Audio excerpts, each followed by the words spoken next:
Welcome to Childcare Conversations with Kate and Carrie. Are the home-based programs in your community your friends or your foes? Are they there to help you? Are you there to ruin their lives? How are you working with those people? This is one of those questions that is much more salient when we're dealing with a financially rough time. 2008, there were home providers popping up everywhere. They were just popping up in the grass. Here they are, here they are, here they are, here they are. And we have seen that again in the past year or so. And so how does that affect your business positively or negatively? Well, So, so let's back up just a tad. And one of the things that I think is worth mentioning is part of the reason we decided to bring this to y'all as a podcast today, as an episode to talk about literally nationwide, right? This is absolutely a childcare conversation, is because we're seeing more and more news media picking up things related to childcare. Now, most of us are familiar with Minnesota, and I'm sure that that has sparked some of this research that's happening in other states. Sometimes it's because the states are doing goofy things with their budgets. Others, it's because they're trying to pass regulations that don't make sense because the people trying to pass the regulations have never actually worked in childcare. And we are in a community where the focus became on in-home care, listed, registered, and licensed, right? And so we wanted to share this and have this as a conversation. Carrie and I both started as in-home care. We were regulated well, I in-home don't know if I care. started there. I was there and then I left and then I came back. I started You've elsewhere been and went and did everywhere. that. Yes. But we've both done it. Let's put it that way. We have both done regulated care, in-home regulated care. And it was one of the things I loved about the field is that you could be a single mom and take care of your own child and three other kids in the neighborhood or four other kids in the neighborhood, depending on ages, and you could actually support yourself. This was something that I was involved in Ohio, even in Central Texas when I moved to Texas. And so there's a lot of people who do a lot of really good things with intentional, regulated in-home care. And I say it that way because I don't know about you, Carrie, but I've definitely run into the folks who, oh, I'm only doing this for a few weeks to help out my insert neighbor, relative, family member, and 30 years later, they're still doing it. When we Yeah. talked with all those folks in New Hampshire, we heard some awesome stories about that kind of passion of the folks that had started out helping their grandchildren or helping their children, and then now their grandchildren, and now the community sees them as a real significant part. So we want to make sure that we're talking about it from the perspective of we know that these folks bring value to the families. Now we do have families, Carrie, that look at it in a whole different light. So what are some of the things that people need to really consider if you are a licensed center about collaborating, promoting, being a whistleblower or being the bad guy? I mean, so I think that I want to start with talking about how we work with people who are also regulated, right? So we're licensed, we're regulated. There may be homes, it depends on where you are as to what it's called when somebody is providing care in their home. Is it licensed? Is it registered? Is it listed? There may be other terms, but there are people who are like, we're going to follow the rules. So let's start with talking about those people before we talk about the other ones, which is what the news article that hopefully we'll remember to link in the show notes will be. But when we're talking about those people who are also regulated, they are not regulated as heavily as a center is because they can't have 250 kids at their house. And we all know that there are centers that have 250 kids. So there needs to be a higher level of supervision from the state if you're watching 250 kids than if you're watching 6 to 12, which is pretty much where regulation comes in, is somewhere between 4 and 12 children can be watched in someone's home. My thought is that we should be partnering with them, because I don't know about you, but I've definitely had people who sign up to come to my program, and the parents are like, my kid needs socialization. I am so worried when a parent says that in the tour, because what that tells me, it may not be what they meant for it to say, but what I hear when they say, I really am so excited for them to come to your school because they need socialization. What I hear is, your kid has been roughhousing with your pit bull and your Labrador, and then you went to a family function and they tackled another kid, and it made the parent realize that maybe their child needed to play with somebody who was not 100 pounds and a dog. So that's how I interpret it when they say that. But Well, if it's that funny because my interpretation of that is, oh, so the child's been home with grandma or grandpa in front of the television for the last 2 years, which we have a lot of. Yep, that 21, could be 22, too. 23. Yeah. Well, so Kate has her default response to that, and I have my default response to that. But a lot of times, if that child has either one of those, them going into a classroom with 18 to 24 kids is going to be a huge shock to them.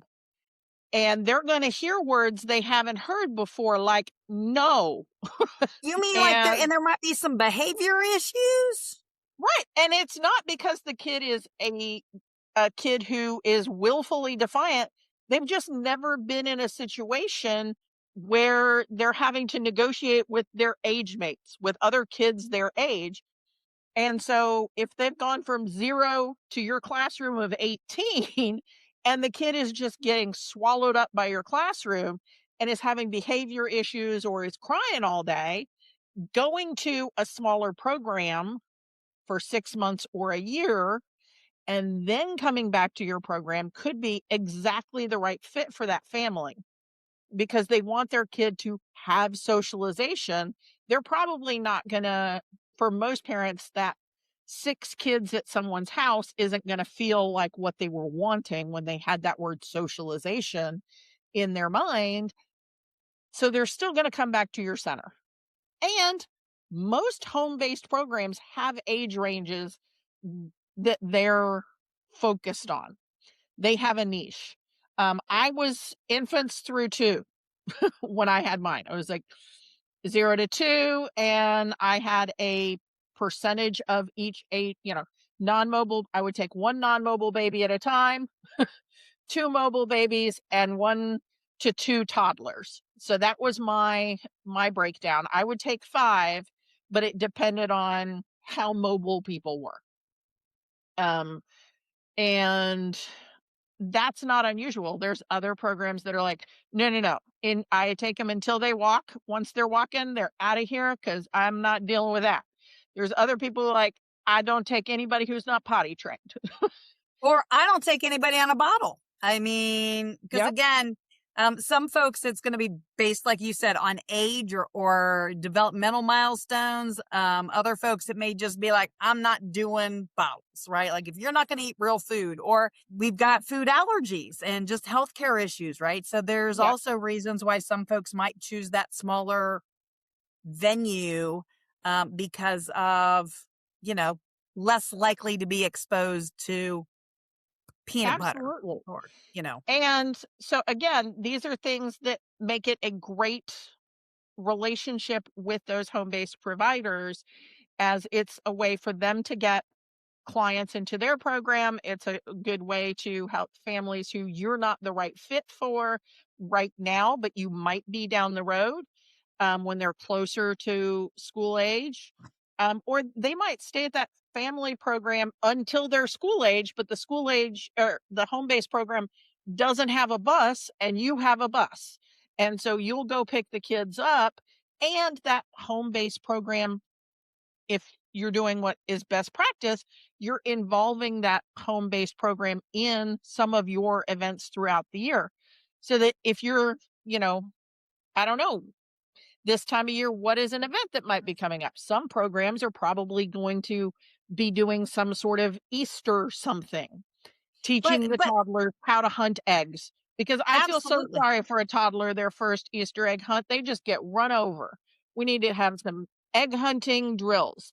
Um, But I but think you the can other thing that you mentioned that you kind of slid in there and it kind of like went right on through is as a licensed facility. So in other words, you're not a home-based program.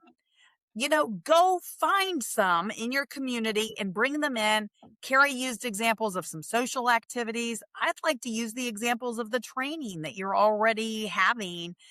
Even your parent events, if you do parent trainings, because I always think that's a great thing that every child care center ought to be doing is parenting classes or how to be a parent of infants, how to be a parent of twins, depending on what's in the water in your neighborhood. All of those are things that I think that are worth including those family regulated in-home programs because we want to build the capacity of the community. And I think that they and we've got a lot of them in our group, right? And we got folks, a lot of in-home providers who listen to our podcast. And so I'm sure you guys are probably nodding your head and being thankful that somebody isn't forgetting you and that we're not saying everybody's negative and that it's a bad thing because we don't feel that way at all. We want the home care providers to also go find licensed programs that you think may or may not match for that same reason. And Carrie, you talked about this another time, which is sometimes you're going to have programs where you guys are going to be right in line, and other times you're going to have programs where you're as far apart as you can be. But that's a good thing because not every family that tours your program is going to be the right fit. and I'm just going to throw one more thing out there that just popped into my head, which is if that home-based provider is sick or needs to do doctor's appointments or um, needs a vacation, then you can have a relationship with that home-based provider where the kids come to your center on those days or one of your staff goes and substitutes. All of those things can be worked out and can be a positive for both sides. But now I want to talk about the other part. The people who have on purpose or accidentally decided to watch kids in their home and are not following the law. They are not listed, they are not registered, they are not licensed, and they should be. And how many kids that is depends on your state, and a whole bunch of those rules are getting rolled back or at least being proposed to roll back. Um, what was that, Oklahoma, that was like, yeah, as long as it's less than 15, or I don't remember the numbers, but that was kind of like, what? You're gonna not have regulations for in-home care anymore? I don't know if that passed. It just kind of freaked me out when I saw it. But that is part of what some states are doing to try to address the childcare affordability crisis, is that they're going to increase the number of programs that don't have regulations. What is the biggest problem with that statistically, Kate? Well, I mean, statistically, that's where major injuries and other things occur. But it's also, if I was a parent, I mean, this is your responsibility. I mean, this is a prime opportunity back for everybody. Regulated in-home care, regulated centers, get out in your community and educate the parents. Go find them before they need you so that they know why and use the language, why compliance is important, why you need to be using licensed care. Make sure you know the statistics for your state. If you don't know the statistics for your state, you could probably look it up in Chat or Perplexity or Gemini or one of the AIs, but go check with the state. If you still can't or you're still not sure you've got the right stuff, check with the Compliance Alliance, check with One Place Childcare. both of those organizations and all of your state organizations know too. Your state knows Yeah. the numbers for your state. And so the reason we want kids to be in regulated care is because having someone come and inspect your building, even if it's once when you set up and then, once a year or once every 3 years or whatever it is, but having someone walk through your building and look for safety hazards is very important because somebody's going to go, "Oh, you need to have that cupboard underneath the sink locked." And they go, "Well, that's my bathroom. That's not the kids' bathroom. The kids are going to be in this other bathroom." And they're like, "Well, but if you're the one going into that bathroom to pee, who's watching the kids? Because there's no line of sight from that bathroom." And they go, "Well, they're okay for a couple minutes while I'm peeing." And then the licensing rep will be like, "No, ma'am. No, you have to come up with a system where you can still see and hear the kids when you're peeing." That was probably the biggest reason why I had an assistant in my home-based program, is because I wanted to be able to pee without a door open or having to have, a little video monitor to watch children while no, I just needed to go to the bathroom. And so I had an assistant that came for a few hours every day, and I just scheduled when I took liquids so that I didn't need to go when they weren't there. And a lot of people who offer home care do that. They're like, "Okay, cool. My spouse, my teenager, whatever, is here at this time. I will be able to go to the bathroom at that time." Um, but if you're just grandma who was watching your grandkids, you don't think anything of letting your grandkids watch Sesame Street or watch Miss Rachel while you go to the bathroom. Well, if Or it's just turn on PBS and leave it that way all day long.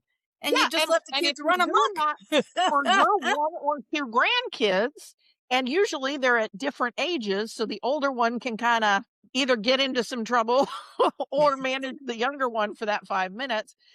That is different than if that grandma starts taking care of their children's friends' kids. So all of a sudden now she's got 5 of them at different ages, and it's been 20 years since she had kids, and she had a different set of tools available 20 years ago or 30 years ago than we have today. And, she could just wave a wooden spoon and kids knew what that meant.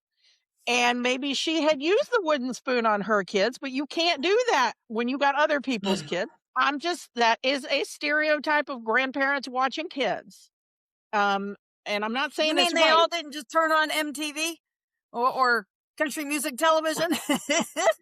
Again, these are the stereotypes we have of when grandparents are watching kids, right? Is that That's they're not going a to use the TV a stereotype. That's lot. what my dad did. He'd just turn on CMT and Oh, no, no, country no. music television.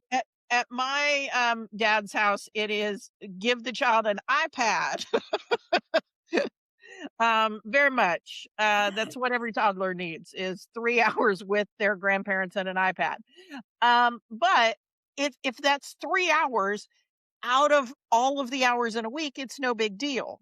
But if that's what's happening for 9 hours a day, 5 days a week, we know that that's not quality care. That's not going to prepare that child best for living a successful life. That's not going to lay down the neural pathways they need. It's not what we need. So, what do you, as a person running a high quality care, what is your role when you hear through the grapevine that there's unregulated care in the neighborhood? Well, I What think you do they brought up a do? great point earlier, Carrie, which is you got 2 choices. You got A choice and B choice. And A choice is going to them, being proactive, introducing yourself and letting them know they're not regulated, and offering to support them. There's also the secret shopper version, which is you just pick up the phone and you call licensing and said, "Hey, this is an address of what I'm pretty sure is an unlicensed childcare facility or home. I don't really care what you do. I don't care if it's based on timing, your comfort level with confrontation. Just do it, because We want the kids to be safe. This is all about the children being safe. And in most states, the cost of making your program licensed or regulated is not going to increase your rates, other than maybe you now can't have 15 kids in your location, or maybe it's you can't have anybody in your location because maybe you have a dog, or you have a room that's just not like where you were going to have the kids do that, just doesn't work Isn't safety safe. wise. You have an open swimming pool. I mean, I knew plenty of programs that were out in the country, and it was like, okay, we're going to go walk into the creek. And that can be fun, but if you don't have good systems to keep an eye on the children, and one of them just walks out of your unfenced backyard and wanders down to the creek, that's a problem. So, and they need to know about that. I mean, that's my whole thing, is that if somebody is in unregulated care, I'm going to presume they did not know, because presuming otherwise will just make me crazy. So I'm going to presume they did not know. And I'm going to always err on the side of going and letting them know, because that is a level of conflict I'm comfortable with. But a whole lot of you are going to be like, no, they broke the law. I'm calling the authorities on them. And that is your choice. You do what makes you feel comfortable to keep children in your community safe. Absolutely. So get out, be an advocate for quality care, be an advocate for regulated care. Speak to the families and help the families in your community understand the importance of compliance. This is a great opportunity for your elevator speech, for you to get out there and share what you're passionate about in those Kiwanis clubs, Lions clubs, Rotary clubs, book clubs, Chamber of Commerce, all the clubs, church groups, all of that. Mothers to multiples, the La Leche League, the Bradley classes, Lamaze classes, all of these places. But also, I just want to say, if somebody has gone to your website and you don't have a thing on your website that they can download that is 10 things to look for when you're looking for childcare, you're behind the times, honey. You need to have a thing that they can download that is, here are 10 things to look for when you're looking for quality care. And in there needs to be licensed or regulated. And what are the number of humans in a building that requires licensing, so that they know and why that's important. Absolutely. Well, thank you so much for joining us. If you do not already subscribe to our newsletter, so we send out a newsletter twice a week, Tuesdays and Thursdays, the same day those episodes drop. We would love you to join us. Just go to www.childcareconversations.com, and we will see you in a few days. Thanks for tuning in. We love bringing you real talk and fresh insight from the world of early childhood education. Be sure to follow us on social media to stay connected and catch all of the latest episodes. And if you're planning a conference, training, or special event, Kate and Carrie would love to speak to your audience. You can learn more about their keynote sessions and workshops at kateandcarrie.com. If you learned something today, share the show and leave us a review below. We'll see you next time on Childcare Conversations.